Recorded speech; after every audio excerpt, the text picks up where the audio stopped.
We got a final elsewhere as Auburn takes care of business and does it by way of the ground.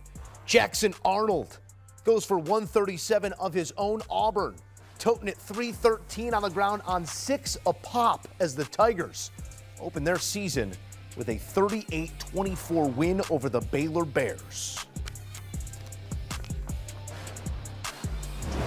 And for more, we take you out to the site where CBS Sports college football writer Shehan Jeyarajah joins us. Shehan, a lot of uncertainty around Auburn, I think it's fair to say, coming into this matchup. What sort of clarity were you offered by this performance?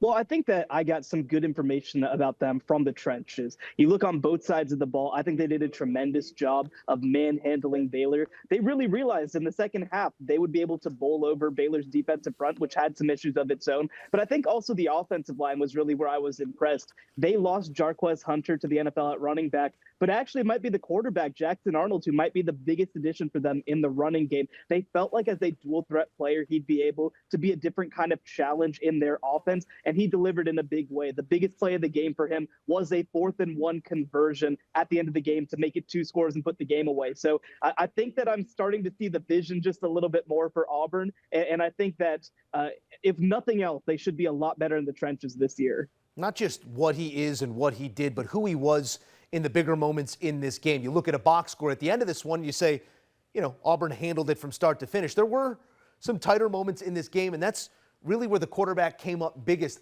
How did you assess his composure in the bigger moments of this football game?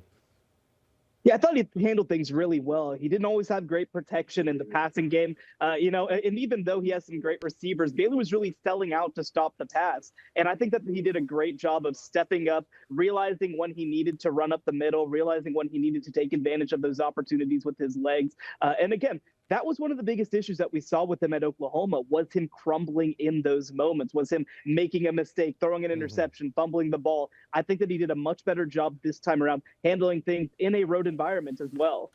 Quite the opening statement here for Jackson Arnold, who was only asked to do so much in the pass game, but stout in that run game, as was Auburn on the whole. When we go to the other side of the ledger in this one for Baylor, tough night for the team, tough night for the conference.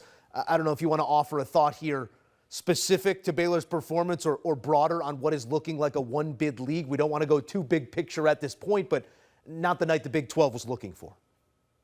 Yeah, I think for Baylor, I mean, you have to be happy about the way that the passing game showed up, especially Michael Trigg at tight end looks like a big-time player for them. I think that the biggest disappointment for them is in the front seven. They really haven't solved their running defense. I thought the passing defense being here did a really good job of staying in front of their receivers, of being in good positions. And that was a question mark for this team coming into the year, but they just got bullied, especially on the right side of that Auburn offensive line that was just really able to pave right over them. I think that heading into Big 12 play, they're going to need to try to find some new pieces. They lost one of their top edge players, Jackie Marshall, on the first drive of the game. They're going to need to develop some new guys because I don't think that what they had there was cutting it. He is Shehan Jeyarajah. More work always on CBSSports.com. Shehan, we appreciate you. Thank you so much for having me.